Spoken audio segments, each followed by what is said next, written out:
শুভ সকাল সবাই, কেমন আছো? আশা করি ভালো আছো, সুস্থ আছো। আমি শিবানী, আমার পরিবারের নতুন একটা ভিডিওতে সবাইকে অনেক স্বাগত জানি। ব্লগটা শুরু করছি। আর বাড়িতে ছেলে আসছে পিছন থেকে, আমি সব নিয়ে চলে যাচ্ছি এখন হসপিটাল ব্লাড দিতে।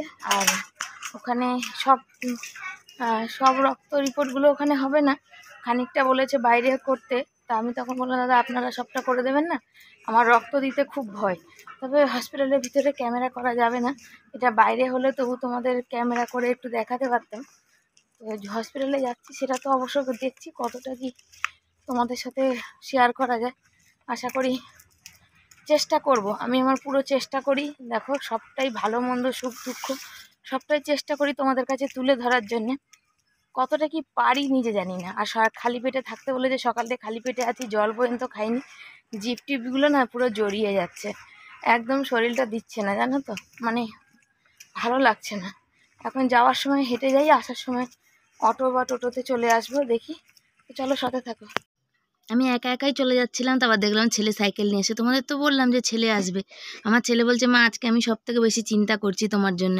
কেন বলো, আমি মাধ্যমিক যখন পরীক্ষা দিয়েছি তখন আমার এত টেনশন হয়নি, আজকে যতটা আমার তোমার জন্য টেনশন হচ্ছে। কেন বলো তো, আমি না ইঞ্জেকশনের নামে প্রচণ্ড ভয় পাই, এই জন্যে আমি ডাক্তার দেখাতে চাই না, আমার এতটা ভয় লাগে। এই যে ছেলে বসে আছে চুপ করে, আর আমি এদিকে চুপ করে বসে আছি। এবার আমার নাম ডাকার পালা। এ দেখো, নাম ডেকে নিয়েছে, এখানে ব্লাড দিয়েছি। তবে দেখো না, একদম পুরো কেঁদে ফেলেছি। দাদারা বলছে, কাঁদবেন না, ভয় নেই, আমি আস্তে করে নেবো। তাহলেও আমার একদম চোখে, মানে কি বলবো, যা অবস্থা হয়েছে। সেদিন তোমাদের সামনের গেট দেখিয়েছিলাম হসপিটালের, পিছন দিকের রাস্তা, হসপিটালের পিছন দিকটা, এদিকটা দেখতে পাচ্ছ কি অবস্থা। এখানে জঙ্গল টঙ্গল, একটু যেতে ভয় লাগে, কিন্তু কি বলে, হেঁটে যাব যেহেতু, তো সেহেতু বললাম এদিক দিয়ে শর্টকাটে বেরিয়ে চলে যাই। আর হাতটা এখনও আমার টনটন করছে। তবে আলু নিতে হবে, বললো ভাত খেয়ে আপনি 2 ঘন্টা পর আবার আসবেন। সেজন্য দেখো, আলু ছিল না, এখান থেকে আলু নিলাম। তবে এখান থেকে আলু খুব কমই নিই সচরাচর, ওই এখান থেকে নিলে আমার অনেকটা দূর অবধি, বাড়ি অবধি টেনে নিয়ে যেতে হয়। তা ছেলে সাথে আছে, সাইকেল করে ওকেও দিয়ে দেবো। বলছি, বাবা তুই আলুটা নিয়ে তুই বাড়ি যা, আমি আসছি পিছন থেকে। কেন বলো তো, যে মানে ভীষণ, মানে গিয়ে ভাত খেতে হবে, চাল টালগুলো তৎক্ষণ মাপুক, তারপর আমি পিছন থেকে হেঁটে যাচ্ছি। তো আজকে 4বার 5বার আসতে হবে, সেই কারণে বললাম যে এখন হেঁটে যাই। ভেবেছিলাম হসপিটাল থেকে রক্ত দিয়ে আসার সময় গাড়ি করে আসবো, ফের ভাবলাম না। এসে ছেলে চাল বার করে দিয়েছে, আর আমি জামাকাপড়, আজকে হসপিটালে জামাকাপড় খুলিনি। মানে যেখানে ব্লাড দিয়েছি সেখান থেকে আর হসপিটালের যে মানে দেখায় বা ভর্তি থাকে, যে সেদিকে একদম আলাদা আলাদা বাড়ি। হ্যাঁ, তোমরা বলতে পারো দিদিভাই কেন করে, সত্যি কথা বলতে একদমই সময় নেই, মানে একদমই সময় নেই। মানে ভাতটা না বসালে কিন্তু হবে না, তাহলে কত তাড়াতাড়ি খাবো বলো, খেয়ে আবার যাব। কেন বলেই দিই যে আজকে শনিবার, আজকে কিন্তু দেরি করে আসলে কিন্তু আর কিন্তু ব্লাড নেওয়া হবে না। তো সেই কারণেই। আর এখানে ছেলেকে বললাম, বাবা তুই পাট শাক কটা একটু বাঁচাতে শুরু কর, আমি তৎক্ষণ একটু ভাতটা করি। আমিও বাচ্ছি, ছেলেও বাচ্চে, দুজনেই বাচ্ছি। তাড়াতাড়ি বাচ্চা হবে, যতটুকুনি পারবো রান্নাবান্না করে রেখে দিয়ে তারপরে আবার যাব ব্লাড দিতে। আর মানে কি বলবো, ব্লাড দিয়ে এসেছি, যেমন ভয় লেগেছে তেমন আমার না, কি বলবো, শরীরটা ভীষণ দুর্বল, মাথাটা মানে কেমন ঝিমঝিম করছে। কিন্তু ওই যে কি বলে না, প্রচুর রোদ্দুর উঠেছে, গরম। ওই যে পারবো না, বা এই কাজটা পারছি না, বা শরীরে দিচ্ছে না, এই কথাটা বলাতে কে শুনছে বলো? কেউ কি শুনবে না। তো সে হচ্ছে জীবন। আর ছেলেকে বলছি যে বাবা এখানে খুব টনটন করছে, তো বলছে আমি একা হলে দিতাম, আমি তোমাকে নিয়ে আজকে আমার ভীষণ কিন্তু ভয় লাগছিল। ভাত বসিয়েছি, ভাত খেয়ে আবার যাব ব্লাড দিতে। ওখানে কি সুগার, থাইরয়েড। তবে সুগারের যে ফার্স্ট না খেয়ে যে টেস্ট করেছে, বললো তোমার সুগার আছে। ফার্স্টে যেটা না খেয়ে করা, একটা হয়েছে, আর মানে 2 সিরিঞ্জ রক্ত নিয়েছে। আর হচ্ছে সুগারটা এখানে দিয়ে এখান থেকে নিয়েছে। তো বললো তোমার সুগার আছে, আর তুমি খেয়ে আসো, তারপরে বলছি, এখন বলবো না। তুমি এত কান্নাকাটি করছো রক্ত দিতে গিয়ে, পরে বলবো। তা শুধু বললো আছে, কত কি আছে এখনো বলেনি। আর দ্বিতীয় কথা হচ্ছে কি বলো, কথা বলতে বলতে তোমাদের সাথে থেমে গেলে। এখানে জুতো বিক্রি করতে এসেছিল, তা বললাম যাকে ভাতটা বেড়ে ভাত খাবে। হ্যাঁ, ভাতটা ফ্যান আছে এর মধ্যে, ঝরাবি বাইরে গিয়ে। আমি এখন ঝরাতে পারছি না, আমি আগে আমারটা কিনে খেয়ে নিই। আর কি বলতো, কি বলছিলাম জানো, আমি সব ভুলে গেছি। তোমাদের কি বলেছিলে আমি নিজেও ভুলে গেছি, জানো তো, মানে একদম মাথায় নেই। দেখো ভাতটা কিন্তু ঝরালেই কিন্তু শুকনো ভাত ঝরঝরে হতো, কত ফ্যান, কিন্তু আমার এখন ঝরানোর সময় নেই। এক জায়গায় মাখিয়ে ছেলেকেও দিই, আর আমিও খেয়ে নিই। ছেলে এসেছে বাড়িতে, এসে চাল টালগুলো মেপে রেখেছে, আমি তো হেঁটে এসেছি, এখন আর টোটো করে আসি, পরে আসবো টোটো করে। যাবে টোটো করে, আসবে টোটো করে। আমার যে সুগার হবে গো, আমি সেটা জানি। এইটুকু মানুষের এত টেনশন। আমার সুগার আছে, আমি জানি সুগার আছে, থাইরয়েড আছে, এগুলো এগুলো আমার আছে। মানুষের 5 জনকে দেখে শরীরের কষ্টটা তো বোঝা যায়। আমি আমার শরীরের কষ্ট দিয়ে আমি জানি যে আমার এইগুলো আছে। যাই হোক, টেস্ট করেছে, করে বললো যে সুগারটা মনে হয় আছে। তো দেখা যাক কি হয়। আমি একটু ঘি দিয়ে আলু সেদ্ধ দিয়ে লঙ্কা দিয়ে মাখছি, আর ছেলেকে বললাম বাবা তুই খাবি। আমার ছেলের আর বরের হচ্ছে ফ্যান ভাতের নামে গায়ে প্রচণ্ড জ্বর আসে, প্রচুর গরম। তাও দেখো গরমটাই মুখে ভরে নিচ্ছি কেন, 11টার মধ্যে খেতে বলেছে, এখন অলরেডি 11টা 25 বেজে গেছে। তাহলে আমাকে কত তাড়াতাড়ি করতে হবে বলো। তো এখানে ছেলেকে বলছে না না তুমি তোমার খাওয়াটা তুমি খাও, খুব হাসছিল। কিন্তু ভাবছিলাম ওটা রেখে দেবো, আর আমি রেগেই গেছিলাম। তাই আমি বলছিলাম যে আমার বিরিয়ানি পোলাও লাগে না, আমি দুটো ভাত হলে, ডাল ভাতেই খুশি আমি। বলছে আমি কি বিরিয়ানি পোলাও রোজ খাই, কিন্তু আমার ফ্যান ভাত ভাল লাগে না। তবে যাকগে, যখন মেখে টেকে দিয়েছি আমি খেয়ে ওকে আবার দিলাম, তখন ও খেয়ে না পুরো থালা চেটে খেয়ে নিল। বললো আমার হেবি সুন্দর লাগছে। তো আমি বললাম খাবি না তো কী করে বুঝবি। একবার ওর পায়খানা বমি হয়েছিল, সেদিন ওকে একটু ফ্যান ভাত দিয়েছিলাম। সেদিন ওর যা হয়েছিল, বলছে আর আমি কোনো দিন খাবো না। আসল কথা সেটা না, সেই সময় মুখে রুচি ছিল না, তো শরীরটা খারাপ ছিল, ওই কারণে ও বলছে যে আর কোনো দিন খাবো না। কিন্তু ফ্যান ভাত একটু ঝাল ঝাল করে মাখলে আলু দিয়ে ভালো লাগে। ছোটো ছোটো বেগুন পোড়াতে দিয়েছি, আর শাকটা ধুয়ে নিয়ে কুচিয়ে নিয়ে ভাজতে বসিয়েছি। আজকে নিরামিষ, রসুন দেবো না, তো রসুন দিলে বেশ ভালো লাগে। কালো জিরা, শুকনো লঙ্কা, কাঁচা লঙ্কা দিয়েছি। এখানে পটল কাটছি, আর উচ্ছে আলু সেদ্ধ দেবো, আর বেগুনটা পোড়া। কী করব ভাবতে ভাবতে অনেক কিছুই রান্না হয়ে যাচ্ছে। তবে পটলটা শুধু দেবো না, ছেলের খুব একটা পটল পছন্দ না। পটলের মধ্যে কটা সোয়াবিন দিয়ে দেবো। ওই জন্য দেখতে পাচ্ছ সোয়াবিনের প্যাকেটটাও নামিয়ে নিয়েছি। তো পটলের তরকারিটা মনে হয় না হয়ে উঠবে, কেন বলো তো, টাইম হয়ে যাবে যাওয়ার, এখান থেকে হেঁটে যেতে আরও 15 মিনিট লাগবে। হসপিটাল আমাদের বাড়ি থেকে অনেকখানি দূর সেখানে। তো আমি একটা কথা বলছিলাম, হসপিটাল ঘুরে এসে ভাবছিলাম, আমার বরকে বলছিলাম যে কথাটা বলছি তোমাদের দ্বারাও আগে অন্য কথাগুলো বলে নিই, তারপরে বলছি।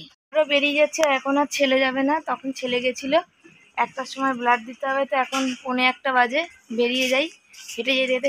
হেঁটে যেতে গিয়ে সময় লাগবে। সব কথা মতো জড়িয়ে যাচ্ছে। গেটটা লাগিয়ে দিতে একটু।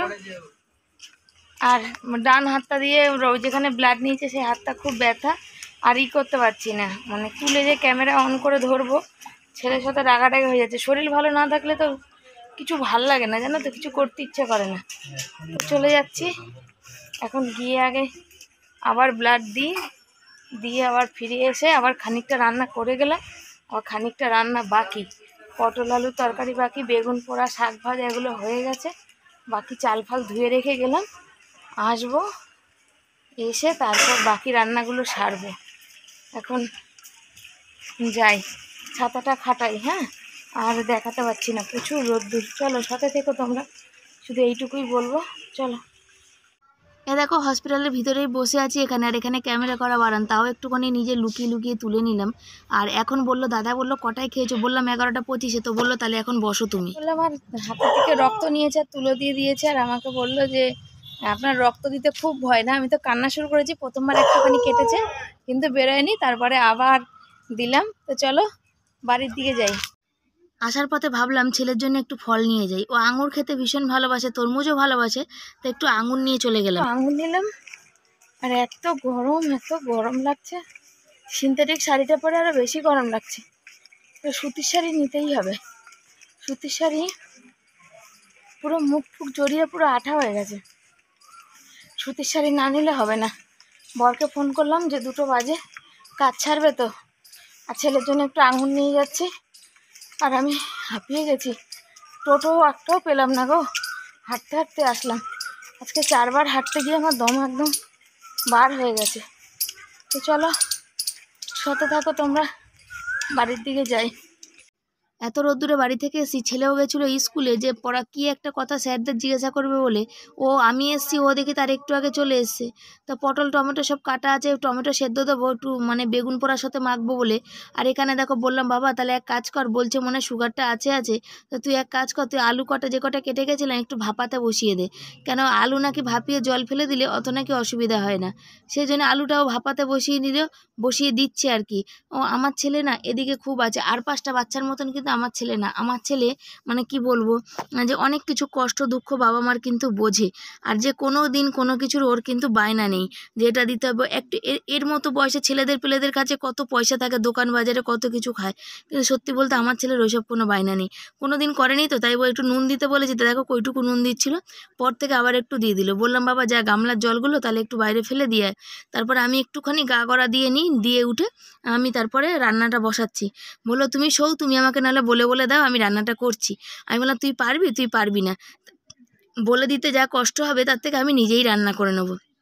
আর কুকারটাকে বসিয়ে দিচ্ছে, আর গামলার জলটাকে বললাম বাবা একটু ফেলে দে, তোমাদের বললামই তো। এবার ওই দেখো বললাম বাটিটা একটু নামিয়ে দে, কেন বাটিটা ওই যে পাখা চলছে, ওই হাওয়াতে কিন্তু ওই যে গ্যাসটা উঠবে না, সেটা বাটিটা কিন্তু একদম পুড়ে ছাই ছাই হবে। তো ওই জন্য দেখো ছেলে চলে যাচ্ছে যে গামলার জলটা ফেলতে, আমাদের তো বাড়িতে ফেলার জায়গায় নেই। তারপরে বাইরে যাচ্ছে ফেলতে, ফেলে নিয়ে চলে আসার কি তুখার রোদ্দুর উঠেছে। আজকে বরকে ফোন করলাম, বর বললো আমার জীবনটা কিন্তু আজকে বেরিয়ে যাচ্ছে গরমের মধ্যে দিয়ে, কি আর বলবো।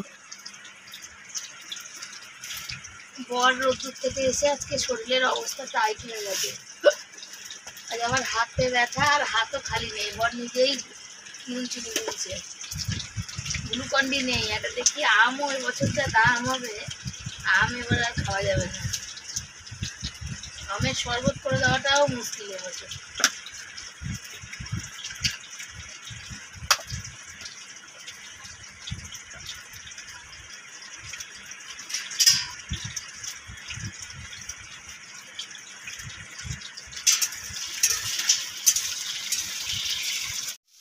এই দেখো দেখতে পাচ্ছ এখানে পটল দিয়েছি, সোয়াবিন দিয়েছি, এটা কষাচ্ছে, আলুটা তো ভাপিয়ে নিয়েছি। বেশ একটু নিরামিষের দিন তো একটু তেল তেল না হলে ভালো লাগে না, টমেটোটা একটু বেশি দিয়েছি, একটু টকটক হবে। ভাতও বসিয়ে দিয়েছি, ভাতটা চাল জল আমি ধুয়ে রেখে দিয়ে গেছিলাম, জানো তো কেন বলো তো, ধুয়ে রেখে দিয়ে এই জন্যে গেছিলাম যে এসে তাড়াতাড়ি করে ভাতটা হয়ে যাবে সেই জন্য। তো তরকারি বসিয়েছি, বর এত কিছু রান্না আছে সেই জন্য অল্প করে বসালাম। বর বললো ডাক্তার তোমাকে রিপোর্টে কি বললো, তা রিপোর্ট আমার কিন্তু অনেক দিন পর দেবে, অনেক দিন পর মানে সে মঙ্গলবার দেবে। শনিবার টেস্ট করলাম, শনি রবি সোম, শনি রবি সোম 3 দিন পর দেবে, বা বুঝেছো, সেই কারণে মঙ্গলবার দিন বললো আপনি এসে নিয়ে যাবেন রিপোর্টটা। আর এখানে বেগুনগুলো ভালো একটু ছাড়িয়ে নিই, ভাত হচ্ছে তরকারি হচ্ছে, তৎক্ষণ আমি ভাবলাম বেগুনটা একটু ছাড়িয়ে নিই। ছাড়িয়ে নিলে কি হবে বলো তো, যে বড় এসে গেছে তাই বরের সাথে কথা বলছিলাম, ভাতটা হতে হতে বেগুন আর এগুলো সব মেখে নিই। আর টমেটোটা তো তরকারিতে সেদ্ধ দিয়েছি, এখনই তুলে নেবো, তুলে নিয়ে বেগুনের সাথে কাঁচা লঙ্কা দিয়ে ঝাল ঝাল করে মাখবো। তবে আমি মাখবো না, ছেলে মাখবে। আর এই যে দেখতে পাচ্ছ বেগুন টমেটো সব মাখা হয়ে গেছে, আর এই যে টমেটো ছেলে, বললাম না ছেলে মাখবো, টমেটো সেদ্ধটাও ছেলে মাখছে। আর কী রান্না হলো বলো তো, তোমাদের দেখালাম পটল আলুর তরকারি, শাক ভাজা, উচ্ছে আলু ভাতে, বেগুন পোড়া আর টমেটোর চাটনি। আর হচ্ছে বর আর ছেলে দেখতে পাচ্ছ দুজন মিলে কি করছে, বর এক থালায় ভাত জুড়া দিয়েছি, ওখানে বর মানে বর ছেলেকে তুলে দিল। আজকে আমি বললাম আমি আর পাচ্ছি না, আমার ভালো লাগছে না, তোমরা একটু নিয়ে খাও। তো আমি সব হাতের কাছে দিয়ে এসেছি, তোরা দুজন মিলেই নিয়ে খাচ্ছে, ছেলেও খাচ্ছে। তবে ছেলে বলছে মা একটু খাইয়ে, মানে কি বলো তো লঙ্কাটা অনেকটা মেখেছে, তোর হাতটা জ্বালা করছে। তাই আমি বললাম তুই, তখনই বলেছিলাম তুই ছেড়ে দে, আমি আস্তে আস্তে মেখে নেবো, কেন ডান হাতি ফুটো করে তো রক্তটা নিয়েছে, ওই জন্য আমার নিজের হাতটা জ্বালা করছে। তো বড়া খাক, বর বললো তুমি খাবে না, বললাম না আমি খাবো না, আমি পরে খাবো। তো বর আবার বকাবকি করতে শুরু করলো, ছেলেও বকাবকি করলো যে রক্ত দিয়েছে, আর বলছে খাবো না। সকালে ভাত খেয়েছি না পেট ভরে, এখন অতটা খিদে নেই, তুমি আগে অল্প করে হলেও খাও। বর এখানে আঙুর খাচ্ছে, তবে আমি আঙুর নিয়ে এসে আমি আর ছেলে খানিকটা খেয়ে নিয়েছি, তার খানিকটা পড়ে আছে। বরকে বললাম তুমি খাও, তবে আঙুরগুলো আজকে ভালো না, আঙুরগুলো টক, এবার টক আঙুর হলে না আমার ভাল লাগে না।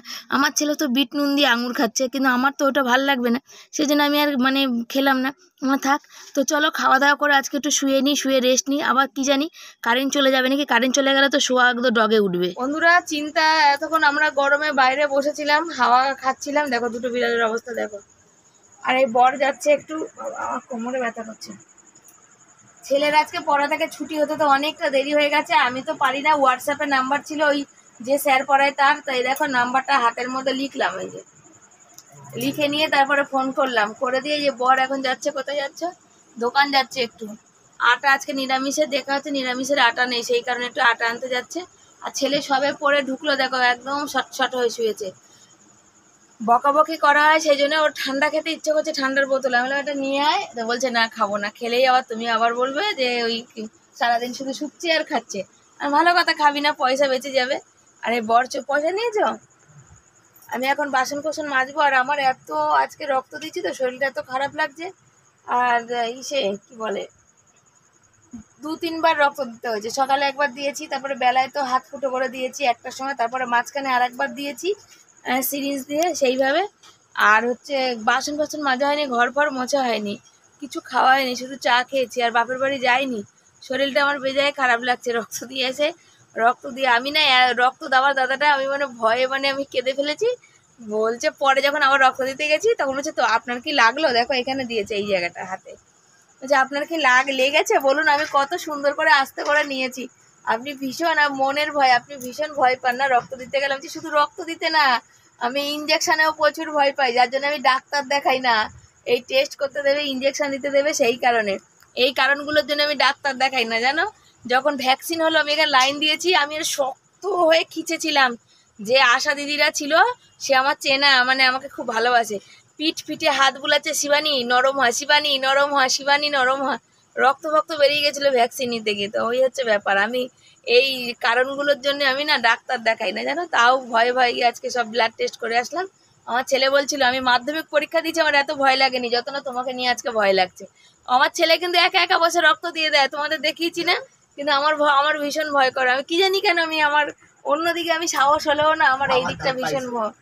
হ্যাঁ হ্যাঁ, আমার বাবা এরকম ছিল জানো, আমার বাবা ভীষণ ইঞ্জেকশনে এই ব্লাড টেস্টে প্রচুর ভয় পেত, কিন্তু আমার মা না, আমার মা পায় না। মাকে এই যে ভর্তি ছিল না, এসে পেটের মধ্যে সারাদিনে কতবার ইনসুলেন্স দিয়ে যাচ্ছে, 4 বার মানে ইনসুলেন্স ধপ ধপ করে ঢুকিয়ে দিয়ে যাচ্ছে সারাদিন। এগুলো ফুটিয়ে ফুটিয়ে কতবার যে রক্ত নিচ্ছে তার ঠিক নেই সুগার টেস্টের জন্য। কিন্তু আমার ভীষণ ভয় লাগে। আমার ছেলে বলছে আমার ছেলের কোনো ব্যাপার না, কিন্তু আমার খুব ভয় লাগে। চলো বন্ধুরা সাথে থাকো, বাসন কোসন মাজতে যাবো, ছেলে এসে দেখি কি খাওয়াই দেয়, তারপর আবার আসছি তোমাদের সামনে। চলো সাথে থাকো।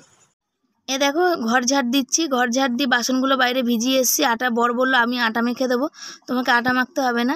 তা আমি বললাম যে না তোমাকে মাখতে হবে না, তুমি ওষুধ করো। বর গেছিলো আমার একটু ওষুধ আনতে, ওষুধগুলো শেষ হয়ে গেছিলো, সেই জন্যে আমি অল্প করে ওষুধ নিয়ে এসেছিলাম। ওই যে বর আর ছেলের দুজনের খাবার ঢাকা দিয়ে আছে, ছেলেরটা উদলে আছে। ছেলে বললাম আমারটা ঢাকতে হবে না, আমি যাচ্ছি হাত ধুতে।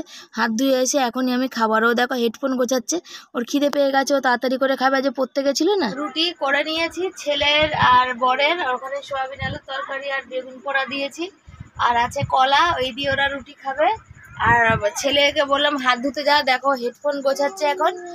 আর ওর বাবা করছে ওষুধ, ওর বাবার খাবারটা ঢেকে রেখেছে। ছেলে বললো আমারটা ঢাকতে হবে না মা, আমি যাচ্ছি হাত ধুয়ে আসছি খেতে। আর ওই যে চলে যাচ্ছে দেখো, যে হাত ধুতে, হাত ধুয়ে আসবে, এসে ও খাবে, আর ওর বাবা একটু ওর ওষুধটা করে দিয়ে খাবে।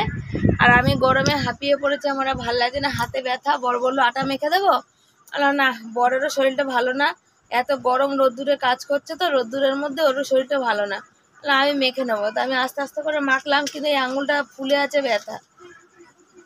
তো চলো ওরা খেয়ে টেয়ে নিক, আর আমি একটুখানি মানে এখন না বসতে পারছি না, ওষুধ খেয়ে নিয়েছি আমি, মাথা ঝিমঝিম করে মানে টিস টিস করে ব্যথা করছে। তো চলো ওরা খেয়ে নিক, তারপরে আসছি এবার। আমি কি করেছি বলো তো, আমি না ভাত খেয়েছি, ওষুধ খেয়েছি, তার আগে ওষুধটা তার আগেই খাইছি, দুটো মুড়ি খেয়েই ওষুধ খেয়েছি। আমার কখন জানে ঘুম লেগে গেছে, শুয়ে শুয়ে টিভিতে, তো কখন জানে ঘুমিয়ে পড়েছি। তবে আমার ছেলে বুদ্ধি করে দেখো ভিডিওটা তুলে রেখেছে, বর সাইকেল তুলেছে সেইটা, আর হচ্ছে এখানে আমি শুয়ে পড়েছি সেটা একটু দেখালো। কেন আমি তো শেষ করতে পারলাম না। আর এই মশারিটা নতুন কিনেছিলাম, দেখো খাটিয়ে নিয়েছি, প্রচুর মশা ঢুকছে। আর পর থেকে আমি ভয়েস দিয়ে আজকে ভিডিওটা শেষ করছি। বন্ধুরা কেমন লাগলো, ভালো লাগলে সবাই পাশে থেকো, লাইক কমেন্ট শেয়ার করো, আর অনেক অনেক করে আশীর্বাদ করো, আর অনেক অনেক করে সাপোর্ট করো, অনেক অনেক করে শেয়ার করো, যাতে শিবানীও জীবনে দাঁড়াতে পারে। কষ্টের দিন শিবানীরও যায়। টাটা বাই বাই, সবাই খুব ভালো থেকো, সুস্থ থেকো, আর শিবানীর ভিডিও দেখো।